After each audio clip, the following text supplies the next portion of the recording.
Rumeur mercato du samedi 10 octobre 2020, c'est parti. Nous débutons ce journal avec le dossier Mbaïgnan. Désiré de quitter le stade rennais où il a mal vécu l'arrivée de Serhou Guirassy, l'attaquant a atterri hier soir à Saint-Étienne, annonce l'équipe. L'international sénégalais est arrivé dans le Forez pour passer sa visite médicale avec les Verts, mais l'officialisation n'est pas forcément imminente. En effet, il manque encore un accord définitif entre Saint-Étienne et Rennes. La faute à une nouvelle demande du club breton ces derniers jours. Les dirigeants rennais et stéphanois s'étaient entendus lundi pour un prêt sans option d'achat, mais Rennes demande finalement un prêt payant, explique le quotidien sportif. Nous passons à l'Olympique de Marseille, déjà évoqué plusieurs fois dans la cité phocéenne ces dernières années. L'attaquant Mario Mandzukic est de nouveau associé à l'Olympique de Marseille. Selon les informations de Foot Mercato, le natif de Slavonski Brod a été proposé à l'OM. Sa venue est toujours possible après la fermeture du Mercato puisque Mandzukic est juillet de mettre fin à cette aventure. Pour le moment, Marseille n'a pas encore répondu à cette proposition. Le club phocéen cherche visiblement à se séparer de Kostas Mitroglou et de son imposant salaire avant d'envisager quelque chose dans un tel dossier. Nous parlons de Danilo Pereira désormais. La recrue surprise, c'était lui. Danilo a rejoint le PSG et c'est en partie grâce à son agent. Dans une interview accordée à Goal, son agent Daniel Lorenz explique comment le deal s'est réalisé. Il avait envie de changer d'air et Porto était ouvert. Il restait peu de temps et c'était une opportunité pour tout le monde. Si on ne l'avait pas saisi, Porto aurait peut-être fini par demander les 60 millions d'euros plus tard.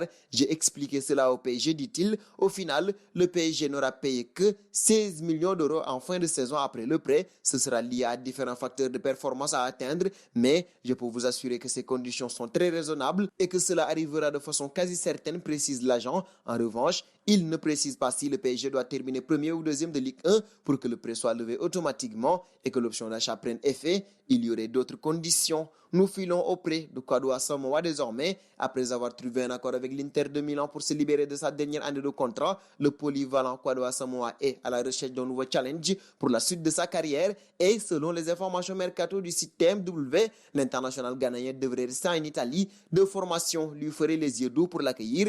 Il s'agirait de Brescia en série B et de la Sampdoria de Gênes. Les discussions avec cette dernière seraient très avancées sur la base d'un contrat de 2 ans.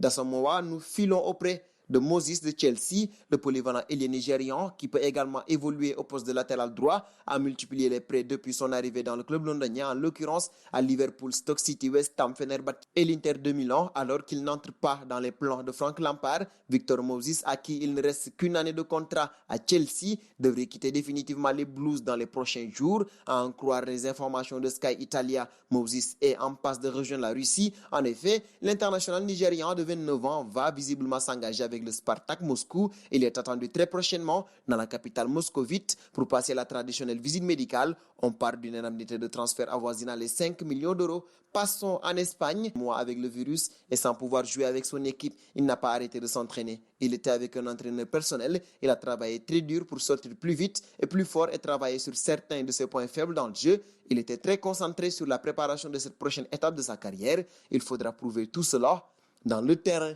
Nous terminerons avec Dembélé. Ce dernier souhaite mettre toutes les chances de son côté pour enfin briller au FC Barcelone, lui qui a été miné par les blessures depuis son arrivée en 2017 et visiblement cela pourrait bien porter ses fruits. En effet, sur El Chiringuito, José Alvarez a fait savoir que Ronald Koeman avait énormément apprécié de voir le Français aller à l'entraînement pendant ses jours de vacances. Nous terminerons ce journal avec la question du jour. Mbaïgnan a-t-il raison de forcer son départ à la Saint-Étienne? Vos réponses seront entendues en commentaire. Et c'est donc terminé pour ce journal des rumeurs du mercato du samedi 10 octobre 2020.